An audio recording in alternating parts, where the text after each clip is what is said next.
Bismillahirrahmanirrahim. Assalamualaikum warahmatullahi wabarakatuh. Gimana kabarnya semuanya?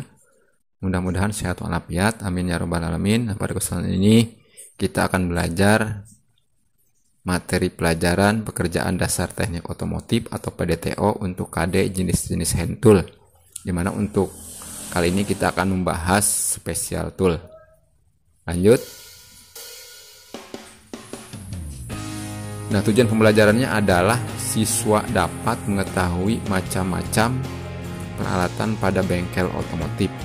Yang kedua, siswa dapat mempergunakan peralatan dengan benar. Yang selanjutnya atau yang ketiga, siswa dapat melakukan perawatan peralatan special tool. Nah, klasifikasi peralatan bengkel alat tangan atau hand tool ya. Ini dibagi tiga. Yang pertama, alat-alat tangan umum atau common tools adalah peralatan yang umum ada di bengkel dan sering dipakai untuk melakukan pekerjaan servis atau perbaikan. Yang kedua, alat-alat tangan khusus atau special tools adalah peralatan yang khusus dipakai untuk membuka atau memasang komponen-komponen khusus. Ya, ini tidak bisa digunakan di yang lain, jadi khusus ya.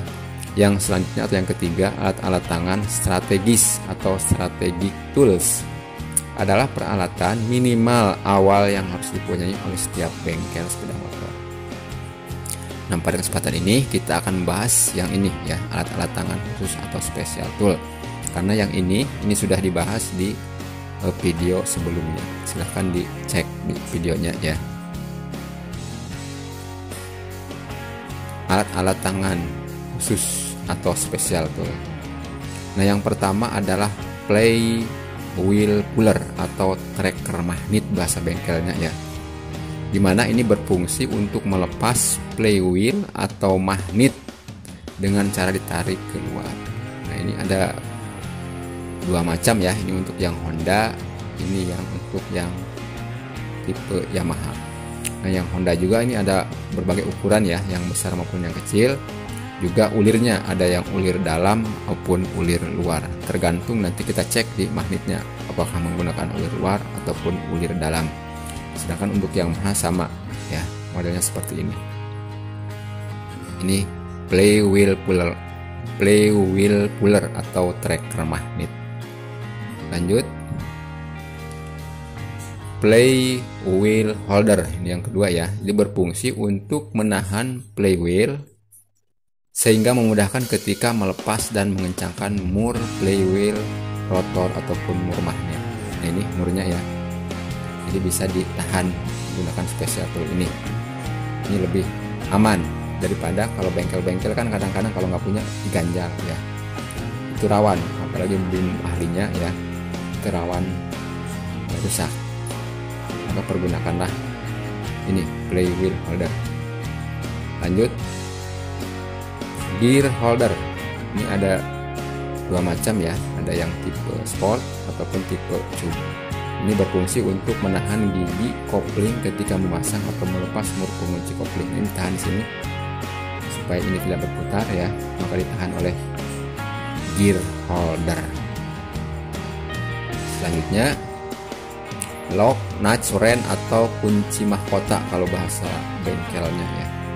Dimana ini berfungsi untuk melepaskan dan mengencangkan mur pengunci kopling mekanis dan kopling sentrifugal.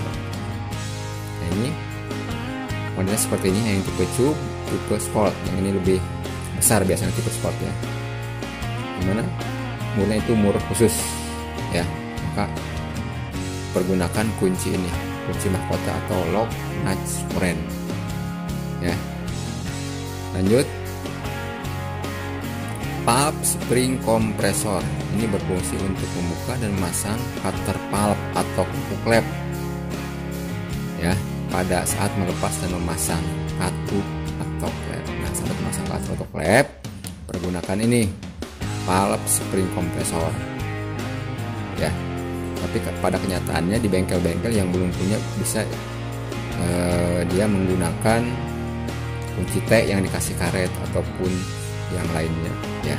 Sebenarnya SOP-nya ini menggunakan valve spring kompresor untuk menjaga kondisi peralatan supaya tidak merembet atau rusak ke yang lainnya. Nah, itu fungsi daripada valve spring compressor. Yang selanjutnya itu universal holder, di mana ini berfungsi untuk menahan kopling mekanis ataupun kopling sentrifugal tipe tube, dan untuk menahan komponen CVT, drip, dan driven pulley tipe matic pada saat melepas atau memasang mur pengunci ya. Jadi kalau pada motor tipe tube untuk menahan ini ya, kopling ini, supaya kita pas nanti mengencangkan atau mengeluarkan kunci mahkotanya ya, menggunakan lock nut surrennya tidak berputar, maka tahan dengan universal holder. Sedangkan untuk motor matic itu membuka drip pulley ya, dengan cara seperti ini, dimasukkan ke lubangnya, ada lubangnya ya. Juga yang di belakangnya yang driven pulley-nya juga bisa pakai ini juga bisa ya, menggunakan universal holder juga bisa ya. Lanjut, crankshaft puller atau case puller ini berfungsi untuk melepas crankshaft atau poros engkol dari crankcase dan melepaskan poros final reduction motor matic. Nah, ini untuk membuka poros engkol mau menggunakan crankshaft puller atau case puller ya, supaya tidak merusak komponen yang lainnya. Ini seperti ini ya, modelnya tinggal dipasang di sini, nanti tinggal didorong ataupun ditarik tergantung apa memasang atau mengendorkan ya. Ini namanya crankshaft puller, ini modelnya seperti ini, ada yang seperti ini, ada yang seperti ini ya. Lanjut, universal bearing puller. Nah, ini untuk membuka bearing pada poros engkol ya. Ini modelnya ada yang seperti ini, ada yang banyak jadi model-modelnya ya.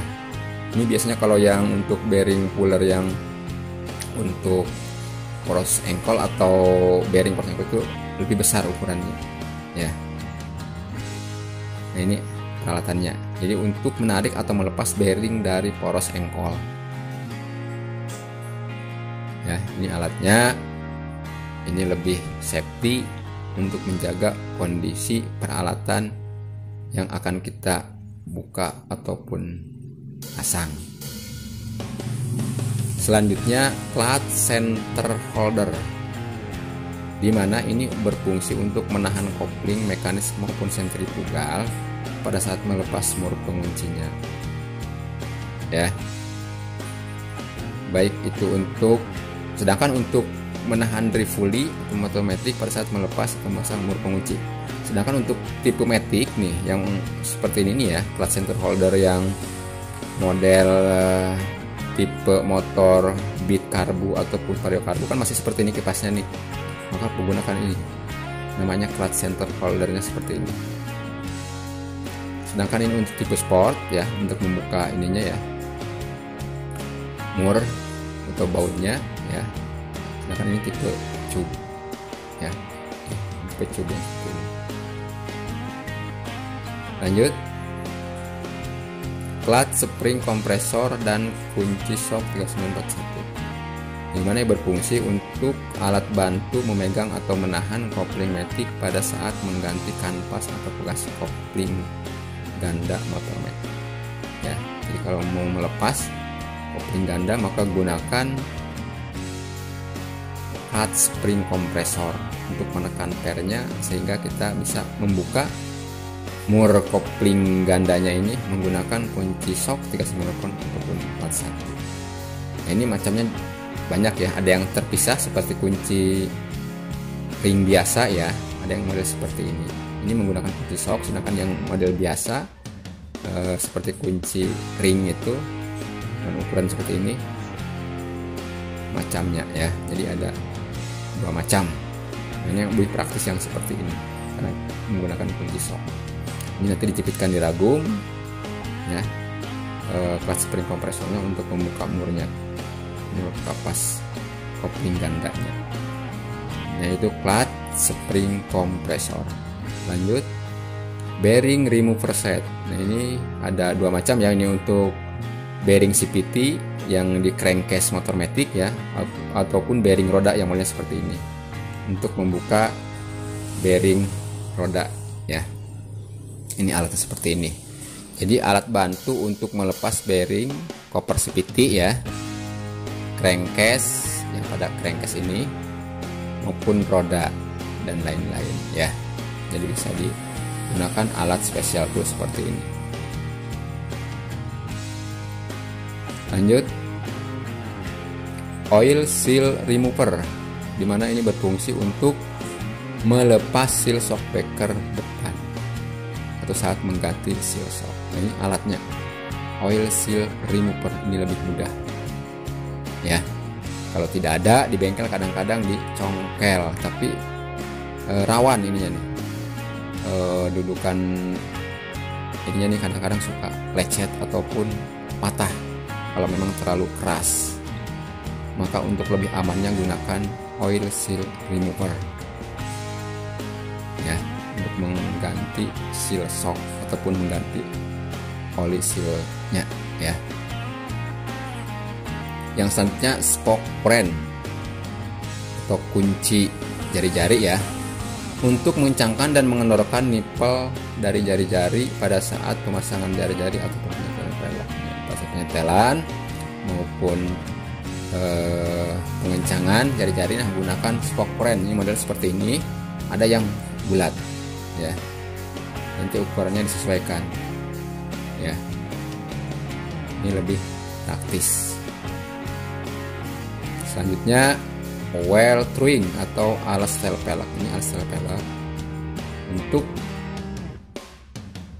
melakukan penyetelan keolengan pelek ataupun jari-jari. Nah, ini itu khusus untuk tipe yang jari-jari. Sedangkan untuk motor-motor sekarang kebanyakan sudah menggunakan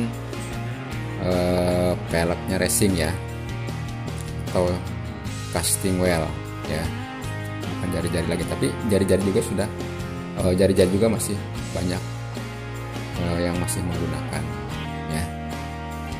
Jadi ini alat dudukannya untuk penyetelan keolengan ataupun penyetelan jari-jari, namanya wheel truing atau alat setel pelek. Nah, selanjutnya data link connector atau DLC ya. Ini biasanya DLC ini ada di dekat kalau motor-motor matic sekarang itu dekat aki ya, soketnya merah seperti ini ya. Kalau kita mau mereset nanti tinggal cabut akinya, maksudnya dudukan akinya atau cover akinya, nanti ada kelihatan DLC-nya. Data link konektornya, alatnya yaitu namanya SCS konektor, nanti dihubungkan ke sini ya, untuk mereset CM, TP maupun setting mode. Nah, untuk lebih akuratnya, untuk penyetelan RPM segala macam, gunakan namanya HIDS tool ya, yang bisa membaca keseluruhan kerusakan pada motor Honda, namanya HIDS tool ya, spesial tool juga sama.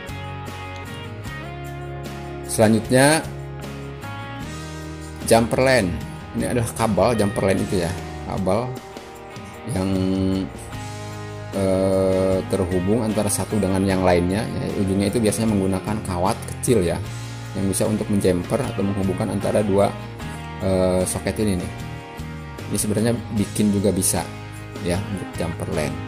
Kalau ini sudah beli, biasanya set dengan DLC-nya ya, dimana ini untuk melakukan reset atau kalibrasi pada soket EOT untuk yang tipe kipas ataupun ECT untuk tipe yang radiator ya, atau air radiator.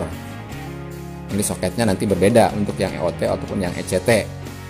Nah, ini dilakukan apabila kita melakukan pergantian throttle body ya, dan head cylinder, pergantian piston, maka lakukan reset TP, ataupun pergantian fuel pump ya, saringan udara, ataupun kita melakukan servis ya, throttle body misalkan servis aja, nggak melakukan pergantian, maka lakukan reset TP ya. Nah, mungkin itu saja untuk materi spesial tool. Semoga bermanfaat. Sampai ketemu lagi di materi selanjutnya. Salam sukses selalu. Billahi taufiq wal hidayah. Assalamualaikum warahmatullahi wabarakatuh.